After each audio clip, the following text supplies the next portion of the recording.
Tourne-disque qui crépite au loin, Sgt Pepper sur un disque. Rose, bonjour, on se rencontre pour la sortie de votre deuxième album, Mes souvenirs sous ma frange. Donc il me semble que c'est un album autobiographique. Ça me semble bien. Donc quel est votre trait de caractère principal justement ? Je sais pas s'il se ressent vraiment dans cet album parce que je sais pas si on peut ressentir vraiment un trait de caractère principal, mais moi en tout cas si je devais me décrire, ça serait l'impatience. Ouais. Et l'impatience malheureusement ça amène du bon parce que parfois on agit dans l'urgence et on est assez réactif et parfois on agit précipitamment. Est-ce que c'était une remise en question, l'écriture de cet album ? Oui, bien sûr, parce que le premier album, finalement, j'ai mis 27 ans un peu à l'écrire quelque part. Finalement, c'est ça. Là, c'était genre, quand ça venait pas, je me disais, ah, mais en fait, je sais pas écrire. On croyait que je savais écrire, mais en fait, là, non. Et vous êtes passée d'institutrice donc à artiste. Qu'est-ce qui vous a fait sauter le pas ? D'abord, je suis passée d'institutrice à rien. Ça m'a fait passer le pas. C'est-à-dire, je savais que je vibrais plus.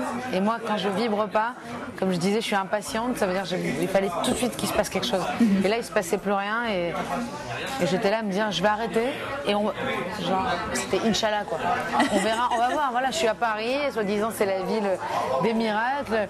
J'aime écrire. Peut-être qu'un jour, quelqu'un me proposera. Je vais aller dans les soirées un peu parisiennes, essayer de vendre des chansons.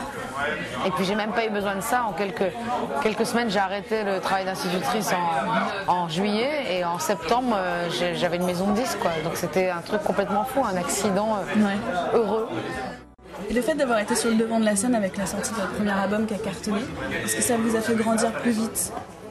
Non, les événements de la vie me font grandir plus vite, mais comme j'avais tellement pas grandi pendant 10 ans, je pense que j'ai en 2 ans rattrapé tout le temps perdu et qu'aujourd'hui j'ai vraiment mes 30 ans.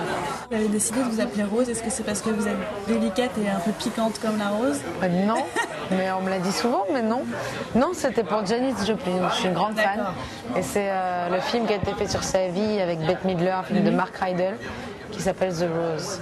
D'accord. Dont la chanson... Become the Rose. Bon, bref. Voilà. Merci beaucoup en tout cas. Merci à vous.